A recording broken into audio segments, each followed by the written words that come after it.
Hello mga suki! Oras na naman para matuto at ma-inspire at samahan niyo po kami sa 30 minutong kwentuhang negosyo. Ako po si Laban Yuver at ito pa rin po ang inyong #1 and trusted negosyo partner on TV, ang Go Negosyo. Kaya mo! Tagumpay sa kahirapan! Ngayong araw, Go Negosyo goes to Zamboanga del Norte at hindi pwedeng di kayo ka-join mga suki! Ang Zamboanga del Norte o Zanorte ay isang lalawigan sa Mindanao na binubuo ng 25 municipalities at 2 lungsod.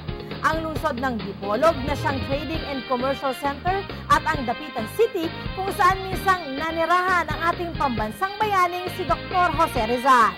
At para mas makilala pa natin ang Zanorte, pakinggan natin si ARD City Amina Hain at PD Noel Bazan ng DTI Zamboanga del Norte dito sa Figure It Out. There are actually 6 champion products which were identified by the Regional Development Council for promotion and development. They choose their products on the basis of the competitive advantage.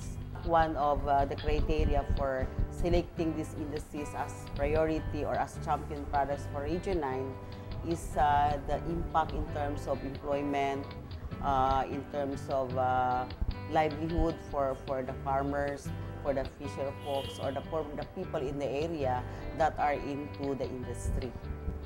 We have, for example, in the early part of this year, we conducted a value chain workshop for the 6 product champions where we have identified the challenges, the concerns, the issues affecting the growth of each of the 6 priority industries. Then we came out with strategies, we came out with plans and projects, and what specific activities to offer our entrepreneurs, our farmers in order to enhance or improve the growth of the 6 industries in the region. Our goal is really to improve production, productivity, and the quality of the products of each of the industries that we have prioritized for the region. We are inviting investors from other regions to come to Zamboanga Peninsula. We have the resources, we have skilled people, and we have vast areas that can still be developed. And the potential of the area is really very, very good. We are also inviting buyers to come to Zamboanga Peninsula, try our products. We have our bottled sardines, we have our canned sardines, we have rubber products, we have seaweeds, we have, of course, the coconut oil. They should try our mango. It's also a competitive fruit, and we're trying to promote that. Actually, Zamboanga del Norte is known for the bottled sardines, no? As way back in, I think, 2004, the Sangguniang Panlalawigan passed a resolution declaring Zamboanga del Norte, Dipolog City specifically, as the bottled sardines capital of the Philippines. Yung bottled sardines highly concentrated sa Dipolog City, the capital of the province. The province in general is still an agricultural province. Coconut, I think, is contributing about 40% of the income of all farmers. And then we have the second biggest product, mango. I'm inviting all the Filipinos practically to come to Zamboanga del Norte, visit our famous Dakar Beach Resort in the Dapitan, because tourism is also one of our priority sector here, and see how the bottled sardines are being produced. We have several tourist spots, and in coming to the tourist spots, you can buy our local products. Sana pupunta kayo dito sa Zamboanga del Norte. Susunod na ang Zanorte's Big Times List. Kaya tutok na dito lang sa Go Negosyo. Kaya mo, tagumpay sa kahirapan.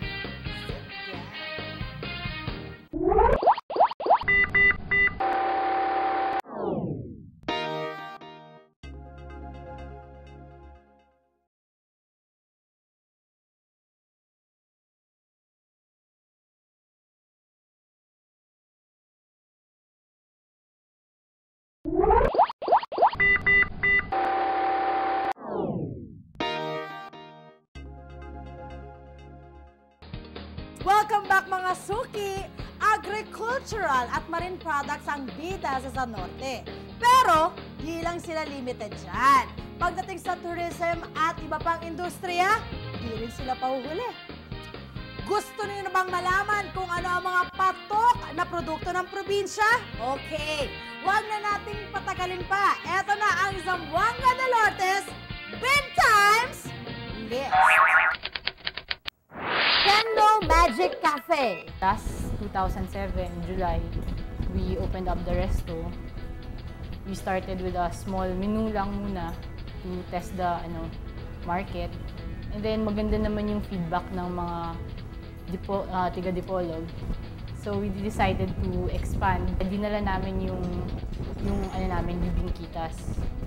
So since natikman siya ng mga tiga Dipolog, madami nang nagsabi na masarap nga siya, and then they decided to bring this as pasalubong na. So it's another parang plus point sa Dipolog, aside from being well known for the sardines. Bibingkitas because it's a small bibingka. Marapong Corporation. Passion ko lang kasing kumain ng kinilaw. No? Because of my frustration sa Manila, hindi ako makakain ng kinilaw with tapon-tapon. One day, nag-inuman kami, naisip ko lang na sabi ko, bakit hindi ko gagawin sa bote ito?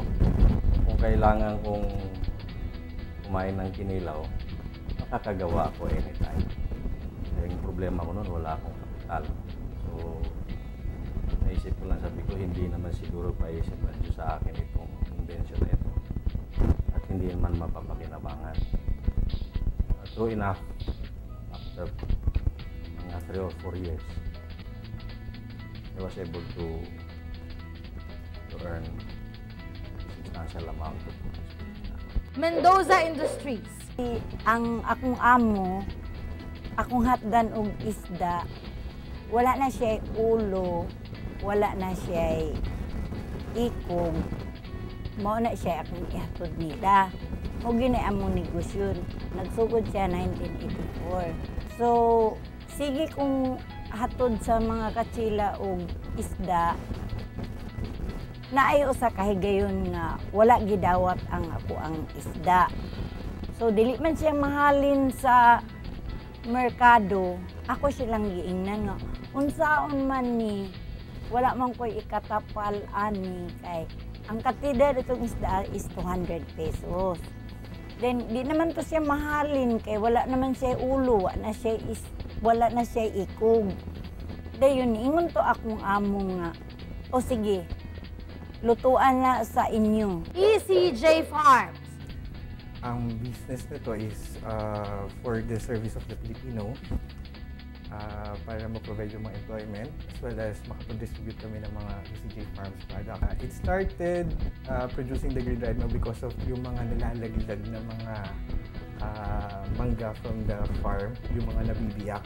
So, nag-isip yung R&D manager namin na mag-create ng products na out of those mangoes na nalaglag. So from there, we started developing green ripe mango. And right now, we are the pioneer. Minaog Plastics. We actually stayed in Seychelles for 18 years. And he has business for 18 years, the same as we have now here. So we just brought our business here because we want to, we're getting old. So back to the roots, So we are trying to do a couple of things which are good for the benefit of the local people. Our vision is to create jobs for the people of Minao, and not only on Minao but for the neighboring places also. Well, first, we organized and established Gloria de Dapitan. This is after the Glorieta of Makati. But since you cannot use Glorieta, we use Gloria. And in Gloria, it has something like Glorieta with all kinds of shopping, shops, restaurants, amusement parks. One of those features component of Gloria is the theme park. Although when we started, we did not envision it would be this large. We thought of just putting an entertainment corner so that when the family comes here, the children have a place to go to. But then one rides lead to another, and because we have available space in terms of lots for this, it came out that we did not know, and we are already putting in more rides than ever. And they are featured only here, not seen, or not, you don't have it in Manila or any part outside of the capital city. But then this thing finally became this big because you're an optimist. I am an optimist by nature. I really feel in my bones that this will be patronized by a lot of Filipinos, especially the one living in Mindanao. So we thought of giving them a very good package that includes already staying in Dakar, free entrance to Pantasilan, and a side historical tour to Rizal Park, and transportation accessibility. We give it for free. Diyan lang kayo mga suki. Magandang business advice is up next. Dito lang sa Go Negosyo. Kaya mo! Tagumpay sa kahirapan.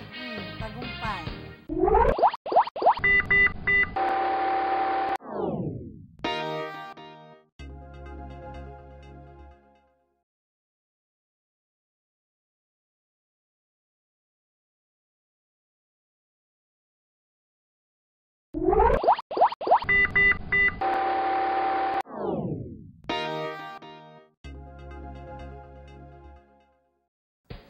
Go Negosyo! Yan ang patuloy naming isinusulong. Kaya naman, walang tigil kami sa pag-empower sa ating mga kababayan na maging mga positive, self-sustaining, inspiring individuals at entrepreneurs.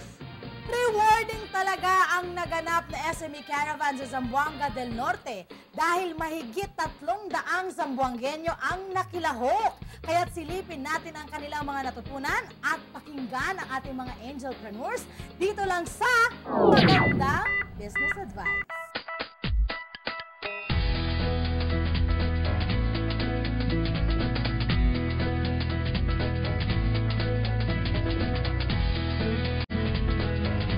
Filipinos, on the average, only save less than 10% of their income, if they save at all.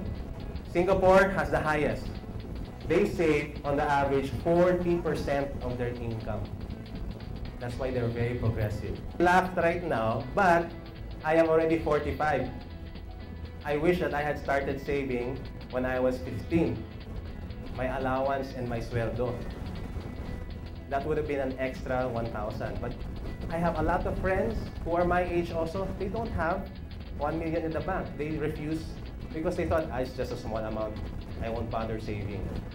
If you plan to retire, whether you're an employee or entrepreneur, 20 years from now, start saving 20% of your income. Huwag mong gagalawin. Don't touch it. And in 20 years, you'll have enough. You'll have a retirement fund already. Second strategy, give. Be generous. Some of you are confused kasi kakasabi ko lang to save and then now you're telling me to give. Do both. Budget something for saving and budget something for giving. If you are a boss or business owner that keeps everything for himself, doesn't share the profit to his people or his employees, your profit is less likely to grow. I found out that in the Bible it says, remember this, whoever sows sparingly will also reap sparingly. Whoever sows generously will also reap generously. So be generous, and it will come back to you. It's a universal principle, whatever your faith is. The owner of San Jose Kitchen Cabinets, he puts aside 35 to 40% of his corporate net income for sharing to all of his employees.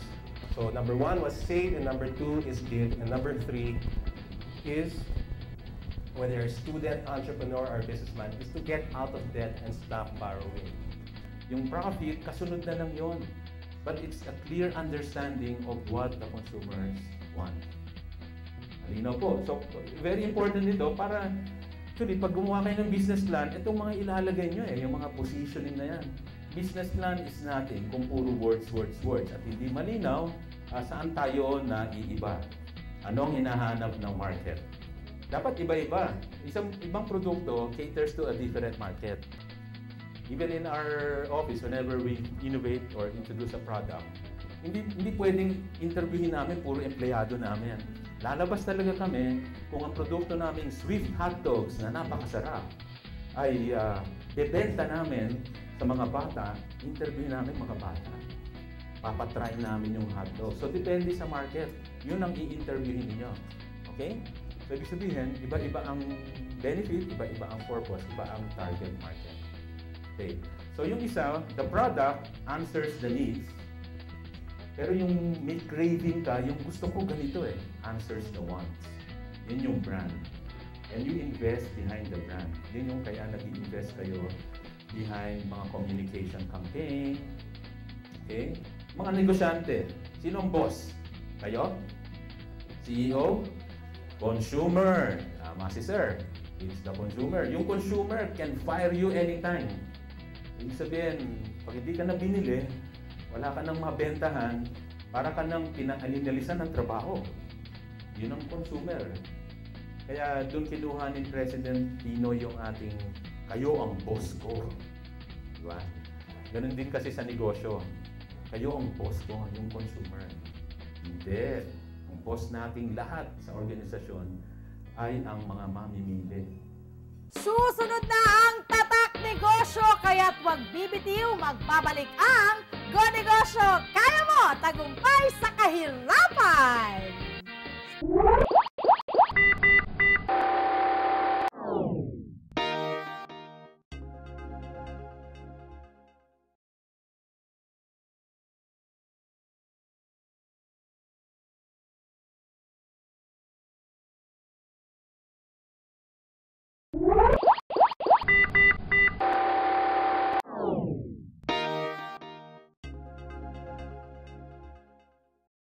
Mga suki, ang Dipolog City ang capital ng Zamboanga del Norte. At kapag ang lungsod na ito ang topic, di mawawala sa usapan ang kanilang main product and pride, ang sardinas.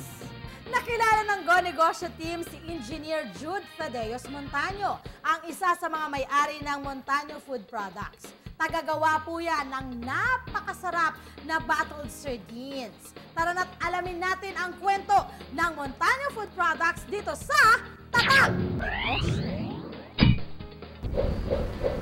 It all started with our grandmother, Doña Concepcion Macias Montaño.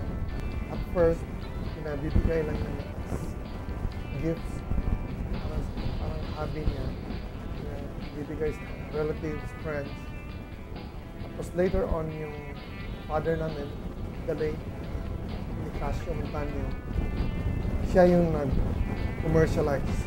Yung abundance ng fish in the locality, yun din ang, kasi marami talaga yung isda na to. So the more kami na encourage na ipoproduce na marami. During sa peak sa production, during summer months, February to May, we could employ around 120 to 150 employees. At the very beginning, yung native yung fish, once ma-receive namin, so may receiving area kami, inuukasan yan. Tapos, pinuputol yung heads niya. Kinukuha yung mga inside part ng intestine. Tapos, naka-brine yun, naka-marinate. Tapos later on, after a few, i-dry siya para yung moisture niya, katanggal yung moisture. Tapos after that, may frying process, ipa-fry. Tapos doon na papasok na sa bote na manually, pati na yung mga ingredients niya, pepper, chili, tapos ilagay yung corn oil niya or olive oil ang nalagay or tomato sauce. So we're trying to look for other, kung ano yung pwedeng i-market. Magta-try kung anong klase. Ibang klaseng isda na pwede namin i-process na parang Spanish style din. Yung during sa ng business namin, yung father namin, talagang pinafollow lang namin yung niya kasi yung advocacy niya, talagang like giving back, like i-share niya yung earn niya, yung tinitake care niya yung welfare ng mga employees. So yun ang pinaka-importante. So yung namin, talagang sinunod namin at saka hopefully for generations to come, i-maintain namin talaga yun. Para sa social responsibility. It really started small. Yung father namin, talagang conservative yung way ng business niya. Talagang kung pwede lang, hindi siya maghiram ng pera sa bank. So talagang dahan, in a small way, hanggang laki ng talagang lang siya, hard work, yung niya. Hindi niya binigla yung parang yung tinutulungan namin yung mga churches in forms of donation, so other supports they need, so we give it to them. Based sa namin, yung experience ng business namin, kahit you started really small, hard work, if you persevere, tapos may discipline lang sa and most of all, you take care of the welfare of your employees. Tapos, also social responsibility, that's very, very important. Giving back to the community. Tapos na naman pala ang 30 minutes mga suki. Maraming salamat sa inyong pagsama sa amin. Sana ay may mga napulot kayong inspiring advice at sana rin nakatulong kami sa inyong mapalago ang inyong mga business kaalaman.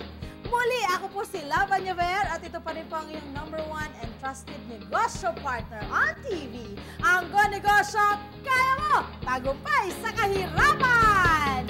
At mula sa Go Negosyo, salamat sa regalong pambahay.